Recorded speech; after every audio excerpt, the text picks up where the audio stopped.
It's good to see everybody. Thank you for joining. We are going to discuss the portion of Ekev. Ekev literally means the ankle. Is that how you pronounce it? I guess.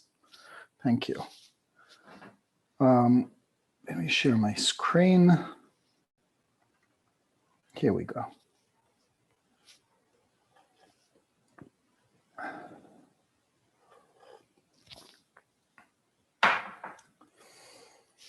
כי השם אלוהיכם הוא אלוהי האלוהים ואדוני האדונים, האל הגדול וגומר.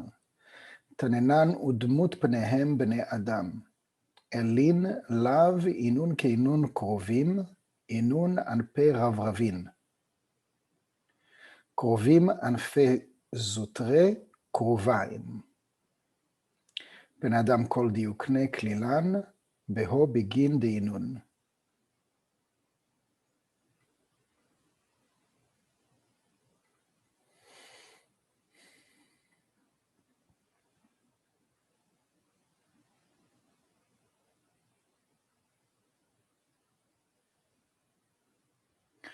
בגין דאינון ענפי רברבין ומצטיירין בהו ציורין גליפין, בגילופי שמע דמפורש, בדלת ציטרין מזרח, מערב, צפון, דרום. Let's see, who can read the English? Verse 66.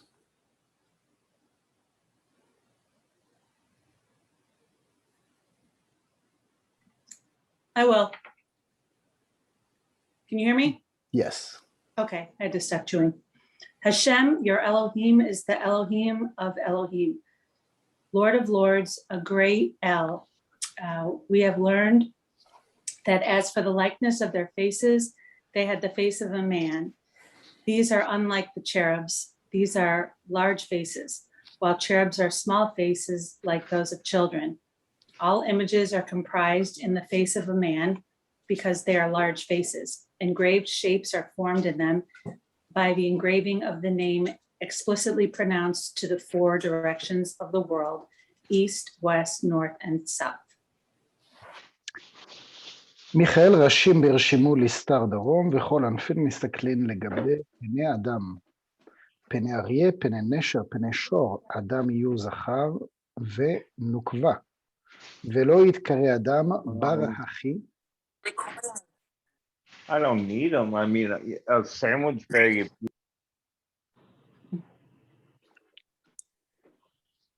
פני אדם, פני אריה, פני נשר, פני שור, אדם יהיו זכר ונוקבה.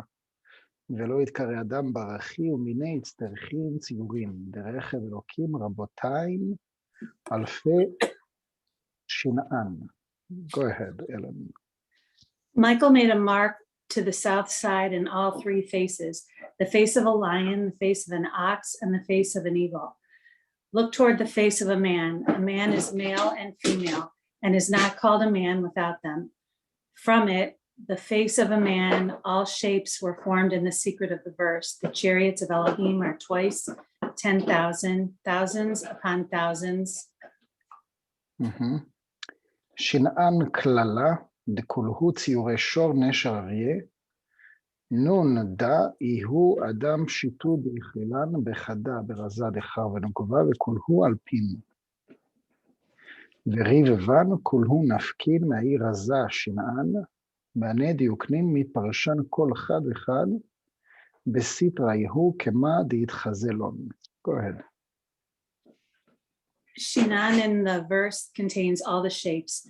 Because it is the initials of Shor, Aryeh, Nesher, and final nun is Adam, which is the expansion of the meaning of male and female that are included together. All the thousands and tens of thousands come out of these living creatures that are in the secret of Shinan, and from these shapes, each parts to its aspect as befits it. It's fascinating. אלין ינון דקה משלבן חד בחד וכליל, חד בחד למעבר וכל חד כליל בחבריה, בחברי שור נשר אריה אדם, התנהגן ברזה דארבע שמהן, Glifan salkin leit nahaga oli istakla. All right, go ahead. All these are integrated into each other and are comprised of each other so that one should be included in the other. These, the ox, eagle, lion, and man, are maintained by the secret of the four engraved names, which are the great and mighty and awful El, which rise to maintain and observe. Okay, I invite you to continue reading this portion. It's really inspiring. And even though like the first reading might not make so much sense, it's really fascinating once you're starting to dig in, you know, like for instance, it keeps on talking about, you know, that those shapes, those forms, Adam and Eve and the cherubs and the four animals, they all had the face of man, and again the face of man, and again the face of man. And so, what is like the meaning of this repetition, the face of man, over and over again? A man, a man, a man, a man, and you know, from a Kabbalistic perspective, when you're talking about men, like for instance, here it says the Pnei Adam, the face of man. But when you're looking and when you're digging into the word Adam, it is the same seed as the word Adama, which is the earth. And when we're talking about the earth or dirt or malchut, this is what represents Adam. So, you know, when you take it and you translate it into any language, you're going to see the face of man, the face of man. And you're going to think, okay, so, you know, this is all for the men, but what about, you know, the face of woman? What about, you know, like, especially nowadays, it's you know, like the sex is like a whole controversy. But you see, I think actually the explanation would befit very much, I would say, like almost like a liberal context. Why? Because from the Kabbalistic perspective, and actually from the aspect of the Zohar, the face of the man, or when we're talking about men, a man is a male and a female. So we're not talking here about putting into question, you know, the biological sex of an individual. When the Zohar, when Kabbalah talks about male or female, it is talking about energies. If you are talking about any type of spirituality out there, it is all about energy. And from the moment that you are, you know, becoming a spiritual individual, and that is, I guess, the essence of becoming a spiritual individual, is that you are less akin, or you're less measuring your logic based on what is in the physical. So we're not talking about something that is physical. We're not talking about the sexual sex. We're not talking about the sexual, not sexual sex, the sexual physical man or physical woman. We're talking about the energy aspect. And so the Zohar goes into, you know, making it very precise. A man is a male and a female. So the man, as translated, maybe we should use another term than men, but the original name Adam, which is for men, doesn't mean man as we translate it into English. It is actually to denote or to translate or to interpret the word for the 1%. Adam comes from the word Adama. But from the perspective where it is taught to us, it says that the original Adam was not male or female. It was both of them. So, you know, like in the origin of the story, we're talking about Adam, and then the whole discussion between the creator and angels, etc. We have to find him a companion. So let's get Eve into the story. So, you know, nobody really questioned, you know, the Bible, or, you know, like, you know, everybody according to our experience, or biology classes, we know how a man and a woman need to come together to procreate. But this is not how procreation happened in Genesis. In Genesis, you have Adam, who later became Adam and Eve, but it was still the same body. It was still the same individual. It was still Adam, coming from the word Adamah. It was stemming from that same seed. It wasn't like Adam and Eve were not two separate individuals, or call it entities. This is like, like it's more than fascinating, and we have to to expand our mind beyond any borders that ever existed into anything that we were taught, because we're talking about something that it's beyond our logic, that men, Adam and Eve, were into that same entity, and we cannot even if we're taking like a pencil and trying to draw it, we couldn't even fathom what does it look like. Why? Because Adam and Eve, in the origin and in the story of Genesis, they were, born in the Garden of Eden, and according to the Zohar, the Garden of Eden is not even on the level of Malchut. It's not even on the level of the physical. It is an etheric. I don't know if I'm using the right word. It is the etheric body, or the spiritual body, and it's like in between the physical and the spiritual, but it's not exactly tangible, or if it is tangible, it is not exactly what we see in our concept of a body: two arms, two legs, the heart, etc., etc.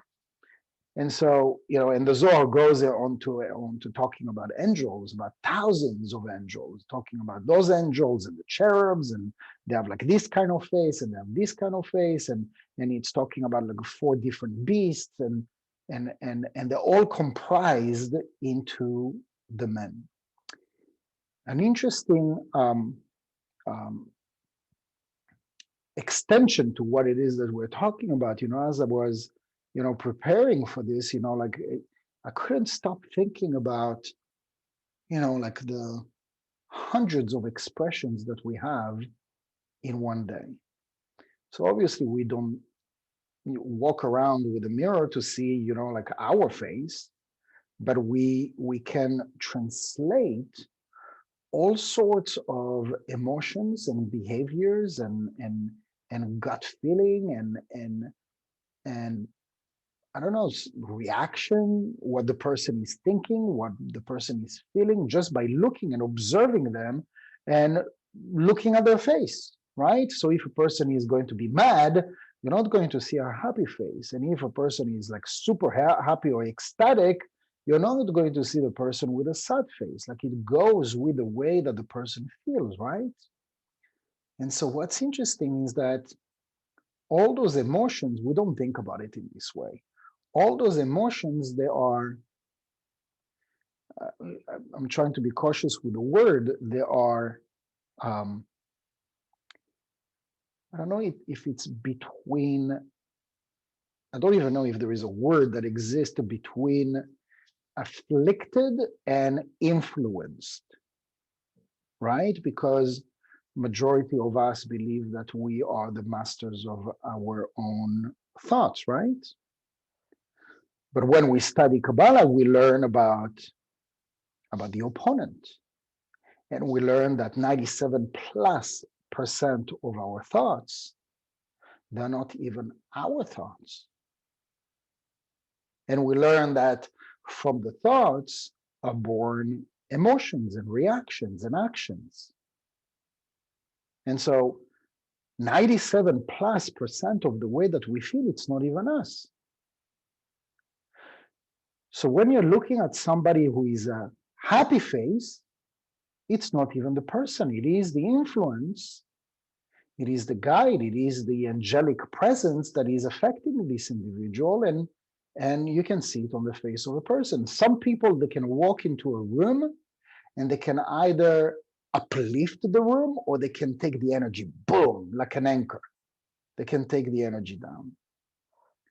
And so each and every single one of us has that power to, that power to affect and to be affected.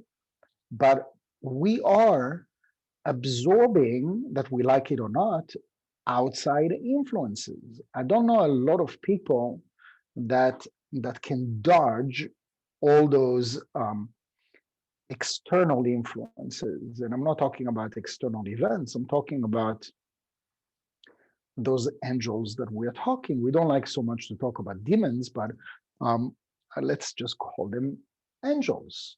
And so there are all sorts of, let's remain for a minute about, like on the side of like the positive angels, like an angel that is going to channel the energy of love, to an angel that is going to channel the energy of forgiveness or mercy or patience. Each one of them is going to translate into a perception of the outside world of a different face on your face. Do you follow what I'm saying, or did I lose you 5 minutes ago?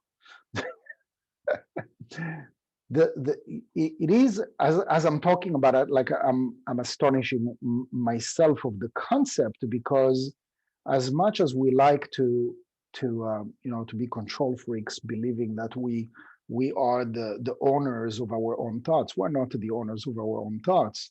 The free will comes to a person who is truly at a very high scale of self-dominance, of being able to do restriction and not falter and not let the opponent get the best of him. I mean, I can say this about myself. I know that I have my weaknesses and my vulnerabilities, and I'm still human, and I think most of us are still human, in a sense that we have not yet mastered overcoming our malchut, and we're still reactive. And if we're admitting this to ourselves, that we're still in that frame of fighting and hopefully defeating, all those tests that we get from our opponent, the opponent at the end of the day is one of the greatest coaches that we'll ever have, because he's training us in his playing field to become the best player that we can, or that we came to be. So we're not there yet, and that's one of the reasons why we're still here. But all that to understand, or to maybe accept and absorb the idea that there are all those forces around us that are affecting us. And it's, I guess, like one of the takeaway that I'd like myself to remember going out of this session is to know that there are all those energies and polarities and influences that are here to support me, but they are also the ones that are trying to defeat me. Now, the more I tune into, I would say, the side of El, or the side of the four beasts, or the angelic sides that are trying to consistently tune in and to inspire me to do the right thing, as opposed to doing, the reactive thing. This is like the at the end of the day, the main rule of this game of life is to become more aware of all those forces that are, that are ruling this game, and for me to jump on the ride, jump on this running train that is, going as fast as possible, with or without us. And many times, if not most of the times, we're missing the train because those forces, those angelic presences, they are guiding us, they're giving us the directions and the answers. And, we're either not capturing, or we're too lazy, or we're too afraid, or we don't believe in ourselves, and the train keeps on running. And in the meantime, there are other people that are jumping on that train because we left the seat. So there are other people that, they find a seat that is vacant to growth and inspirations and new ideas and courage and forgiveness and letting go of the past. Those are, if you will, it's like all those angelic forces that are coming like with a fishing rack or fishing whatever you call it, and they're waiting for us to take on the bait so that we, and then they catch us and they take us to the next level. This is what is happening most of the time. We're like, we're suspicious, we're afraid. Oh, I've been there already, I don't want to bite into this. I'm not a friar. Friar in Hebrew is like, like I'm not stupid. I'm not gonna let them get me. Most of the times it is true that there are all sorts of forces out there that are trying to get me, but a lot of times also there are forces, positive forces that are trying to get me to the next level.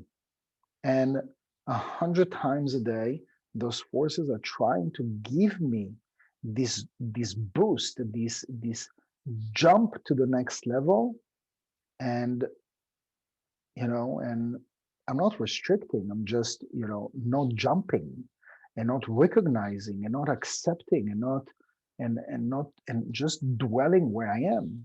So when we're talking here about the face of man, first of all, I want us to accept the idea that we're talking here about Zachar v'Nekeva, which means that we're talking about male and female that are included together in me. The male aspect is the one that is going out there, that is the doer, that is the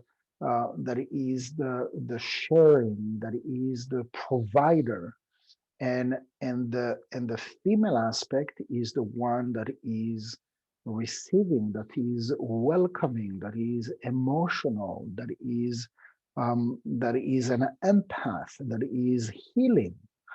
And that comes together. And if you think about it, each and every single one of us has that. Those are polarities that exist in each one of us. You can't say only men that are born men are doers and they can go out and share. It doesn't make sense. Not all female and only female women can be sensitive and an empath, etc.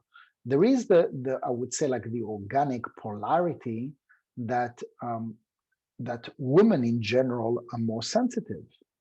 They're more towards the heart, but that is due to their not just to their spiritual energetical polarity, but also their physical, and vice versa for the connection to Zerampin, prayers, mercy, etc., etc. Sharing, it is more in tune and naturally, organically with men, but it's not entitled to men, and vice versa, not entitled to women. And so we are all, each and every single one of us is like sort of like doing this dance on a daily basis. And it's up to us to recognize the game. Now it is up to me to bring up the polarity, the positive polarity, and to make the best out of it. And now actually it's a time to be humble and listen and accept criticism and be open for growth, etc. And that is my negative polarity. And you know what?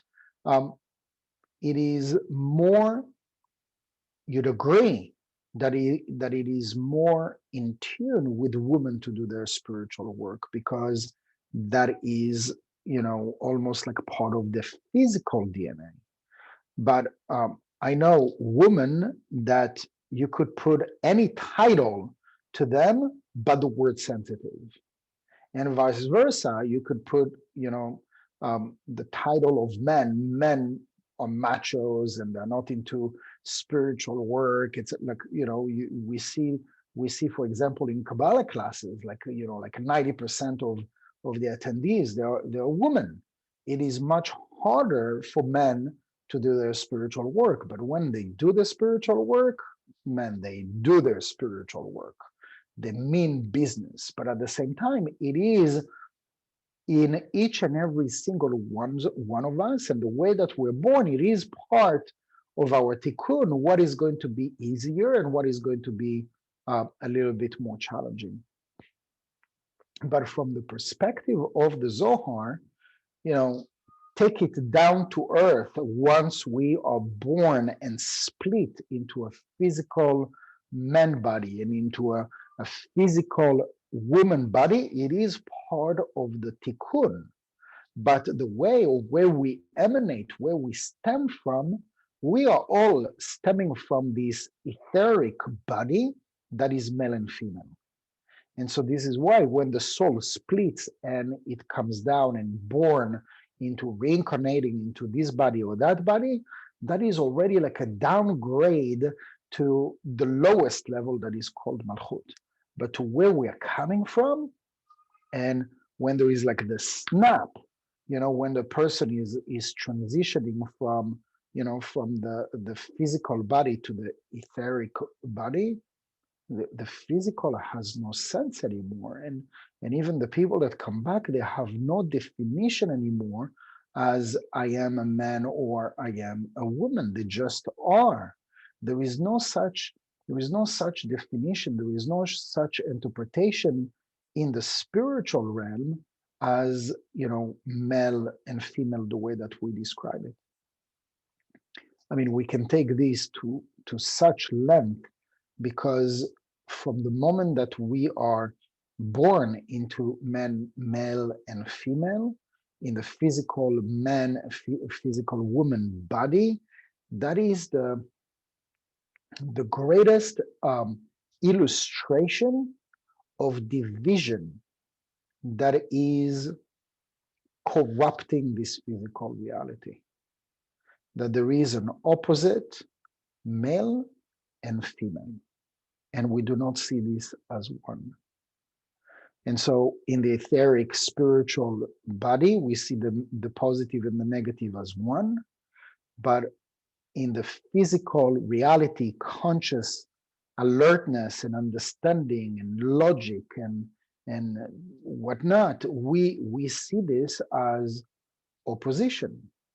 And the opposition is different, is differentiation, is okay, so you're a man and this is woman, you are a Christian and you are Muslim, or you are white and you're black, and you are from the north and you're from the south. And I mean, those divisions, you will find them not just within a nation, not within like a village, or you will find it in a family. You will find it in between parents and between siblings. You will find it between employees and between two corporations. It's like, like the idea that pops in my mind right now is like Jeff Bezos and the other billionaire, what's his name, Elon Musk. And so they're all, courting NASA to send, whatever spaceship to land on the moon. And Elon Musk won the contract until Jeff Bezos threw a fit. Why do you favor this, and why not us? And this whole thing like put a hold. And now Jeff Bezos, I just read it like minutes ago, is like offering $2 billion for NASA to take his company and not the other one. So, I mean, instead of separation, think about it for a second. Instead of a separation, how farther would you go if you put those two forces together? Like Jeff Bezos and Elon Musk, with all their differences, work together as a team. They would go 10, 100 times faster and quicker if that energy, that essence of division, of opposition, did not exist on Earth. At the end of the day, when it would be the time to snap out of this malchut, we would be like, how was I so limited and limiting not just limited, but limiting to, out of pride, try me to be successful for me and my people, while there were other people sitting right next to me, but because we had, some competing goals, we couldn't work together. And you know what? That spaceship could have already landed on the moon, and the other one would have helped this other company, and now they would be already working on trying to land on Venus. God knows. For us to know that we're here to do the work that has split humankind from the moment that the world's tikkun has begun. And our destiny is to end this tikkun by each and every single person realizing that we're not here as a divided entity. At the end of the day, we are all as one, and the more in the smaller, in the microcosm, I would realize that, starting with my own house, with my spouse and with my children and with my siblings. Start with them, because right there are conflicts. Right there are divisions. And once we have mastered, which could take a lifetime, we have mastered not being in conflict with our loved ones. And even though we don't have to agree on everything, but at least to try not to slow each other down. And if there is a chance that we can work together to grow faster, to achieve, to accomplish bigger things, why not? So we're asking these redundant questions right now because our mind is clear, but when the challenge hits and is knocking on the door, and our spouse or children or neighbors or co-workers are giving us a hard time, we forget those things. But this is the exact reason why we came to this breathing place, to remove the space and to remove the division that is only existing, as I mentioned the word earlier, as a trainer, as a coach, to show me which I despise the most is where I'm going to reveal the most light. Because by the time that the small people and the big people, the ones that are making $2,000 a month, or the ones that are making $2,000 a minute, are all going to come together, learn from each other, contribute to each other. But obviously, this is a fantasy right now, yes? But at the same time, we can project that this is not so far. And we are not so far behind, because you look at what's going on in our generation, unbelievable things are happening, and they are man-made. So right now we have like all these billionaires that are breaking records and things that, maybe a few years ago we would think impossible. But the more you look at it, and the more you see that the impossible is becoming possible. So that we like it or not, space is being removed. That reality of impossible is gradually becoming possible. It is up to me to realize that I am on a running train, and it is up to me to jump on this ride, to jump on the opportunities to grow into, come to realization of big things, coming out of my comfort zone, make decisions to take risks, and not wait for things to come to me or to fall on me. Put yourself out there by first realizing there are a gazillion. The Zohar talks about tens of thousands of those forces, of those angelic forces that are whispering in our ears day in and day out. What is my next level? Very often we're asking, what is God, give me some guidance, and then we get the guidance, but we don't hear it.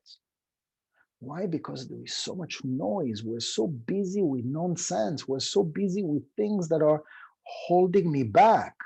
They're holding me back when they're not unimportant things. They are important things, but they are important things that are part of history, that are part of my yesterday.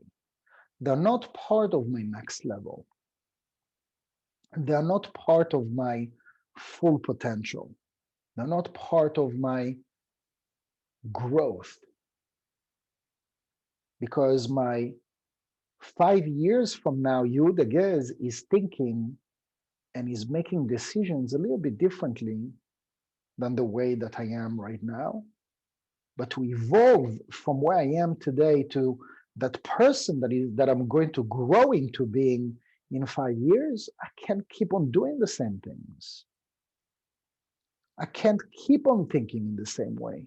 I got to take some risks, and there are certain things that I got to let go of. Because holding on to the past and holding on to what is convenient or comfortable is not going to get me closer to where I'm supposed to be.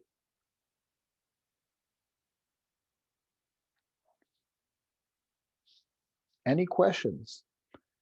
I just keep on talking and nobody's stopping me. Thank you. Everybody's so polite.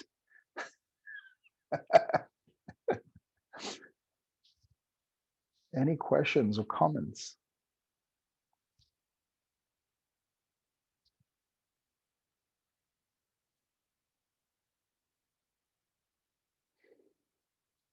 A lot to think about. Thank you very much, everybody, for joining our class this evening.